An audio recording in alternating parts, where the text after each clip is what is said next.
Baakiyalakshmi serial next பிரேமோ என்ன மாதிரியான twist ஆக்க போகுதுன்னு பார்க்கலாம். பாக்கியா வந்து ராதிகாவுக்கு கால் பண்ணுறாங்க.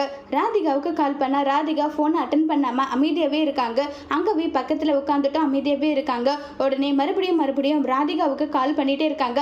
என்னதான் உங்களுக்கு பிரச்சனை? உங்களுடைய ட்ராமாவை இங்கேயும் நீங்கள் ஸ்டார்ட் பண்ணணுமா? நீங்கள் ரொம்பவே நல்லவங்க வல்லவங்கன்னு சொல்லிட்டு நான் நம்பணுமா? சரிங்க, நான் நம்புறேன் நல்லா சொல்கிறாங்க.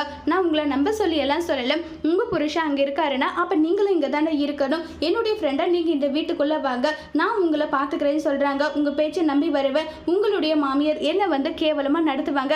இது எல்லாம் எனக்கு தேவையா? இல்ல, நான் சொல்றதை கேளுங்க, நான் வந்து சொல்றேன் இல்லைன்னு சொல்றாங்க. உங்களை நம்பி நான் வரலாமா? என்னை நம்பி நீ வான்னு சொல்லிட்டு சொல்றாங்க.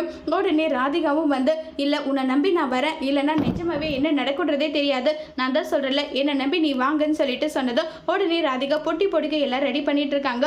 உடனே ராதிகாவுடைய அம்மா வந்து மாப்பிள்ளை இப்படி பண்ணுவாருன்னு நினைச்சு கூட பார்க்கல, நான் எவ்வளவு கூப்பிட்டாலும் மாப்பிள்ளை வரவே இல்லைன்றாங்க. சரிம்மா, நான் கிளம்புறேன்னு சொல்லிட்டு ராதிகா பொட்டி படிக்கையெல்லாம் ரெடி பண்றாங்க. உடனே ராதிகாவுடைய அம்மா எங்கடி போற, யார்கிட்டடி போறேன்னு சொல்றாங்க. பாக்கியா என்ன வர சொல்லியிருக்காங்க, நாங்க போறேன்றாங்க.